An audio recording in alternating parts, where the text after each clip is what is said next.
What's up, y'all? So I'm just sitting here this morning and something just came to me, So I wanted to share it right quick. You ever had a feeling in your stomach that you just couldn't handle? Like you ever dealt with something or saw something that you just couldn't stomach? I'm gonna give you an example. When I was little, we was living with my cousins, and my mama and me was sitting on the couch watching television, and my cousin Pookie came in the living room. We called him Pookie. He came in the living room. He was like, "What you watching, Auntie?" She said, "I'm watching this movie." I believe the movie was called Mississippi Burning, but I'm not sure. But she was like, "I'm watching this movie." And she said, "I'm trying to see what it's about." And he was like, "Oh, I can't watch that movie, Auntie." And she was like, "Why?" He said, "Because the black folks was just sitting in them, in their church, worshiping, minding their own business." He said, then the white folks just gonna busting up in there, setting the church on fire, got to beating them. Say then they said he was even hitting them all in the stomach with sticks and stuff. So he was like, "I couldn't watch it, Auntie. I had to change the channel." So my mama was like, "Well, you know what, Pookie? I ain't gonna watch it either then." So what he was saying was, he was basically saying he couldn't stomach it. He said he was watching it and he was interested in the movie, but then when he saw a certain part, it was like, it gave him a feeling that he didn't like, and he didn't want to watch it no more.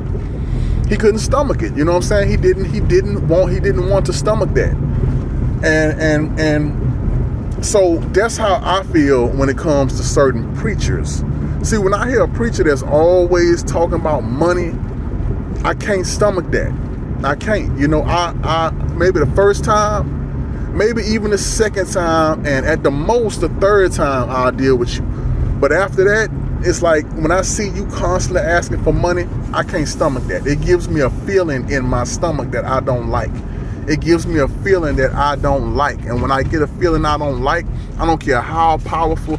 You can preach for a whole hour and it's powerful, powerful, powerful. But when you say something for 5 minutes that I can't stomach, then I can't deal with you. Especially if I know every time I come back to you, I know eventually you're going to give me that feeling again. I don't care how powerful you are or what good you're speaking. I'm not going to deal with you the most, simply because I can't tolerate that feeling that I don't like. So I'm going to give you one more example that just popped in my head. That's like if you got a good friend and they always playing or whatever, and sometimes you tell them, "Hey, look, chill out, chill out with that."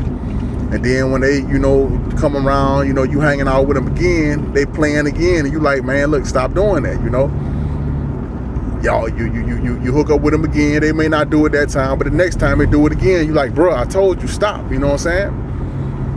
Then, the next 2 times you may hang out with your partner, they may not do it. But then when they do it again, that's when it's going to be like, "Look, bro, now we got a problem." You know what I'm saying? So it's like, that's what I'm trying to point out is certain things that you cannot stomach. It's certain things that give you a feeling in your spirit. It's certain things that give you a feeling in your stomach. It's certain things that just make you uncomfortable. And you eventually decide, "I don't want to be around this."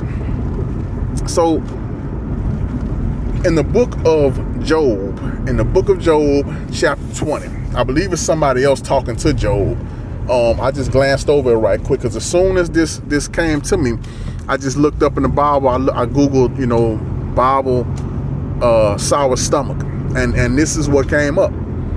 And in the book of Job, chapter 20, someone is talking about a wicked person, and he says that the wicked person has a mouth that basically is evil, but it's covered with sweetness, and they hide the evil under their tongue.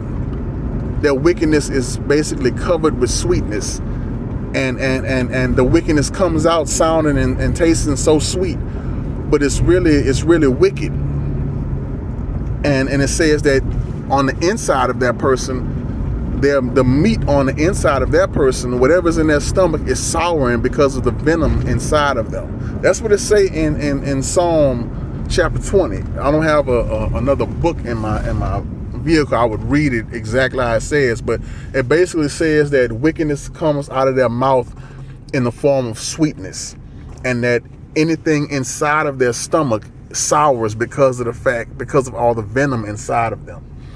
And see, think about this. If somebody talks to you and is trying to put something in you and is trying to teach you something or trying to tell you something or wants to show you something, and they spitting out venom, they spitting out something sour, and then you inhale it, what you think it's going to do on the inside of you? It's going to sour on the inside of you. If it's sour in them and they spit it out and you pick it up and eat it, it's going to sour on the inside of you. Poison is poison. If somebody spits out poison and you drink it, you drinking poison, and it's going to affect you. It's going to affect you. But you see how this wicked person can live and tolerate with that poison inside of them.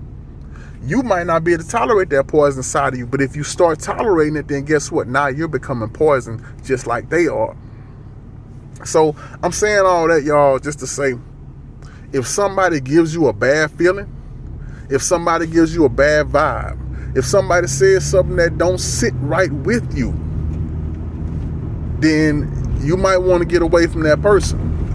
You might want to leave that person alone. Now, if that person is saying something good to you and it's affecting the evil in you, then that's something different. That's something you got to work out, something you got to change about yourself. You got to do some reflecting and look upon your life and decide, okay, well, this is stinging me because the truth hurts, and this is some things I got to change about myself. You know, that's not what I'm talking about. I'm talking about when somebody tells you something that's evil or something that's not of God or something that's just not good or something that's sour and it doesn't sit well with you. That comes from in that person. The Bible says the mouth speaks the abundance of the heart. So what somebody tells you, what comes out somebody's mouth, come directly from their heart. Death and life are in the power of the tongue. All that is inside a person's mouth. So a person can speak life on you and they can speak death on you. But you got to be careful what you intake. So if something starts tasting like death, man, spit that out and move on. That's all I got, man. Love y'all. Be blessed. Be watchful. Be watchful.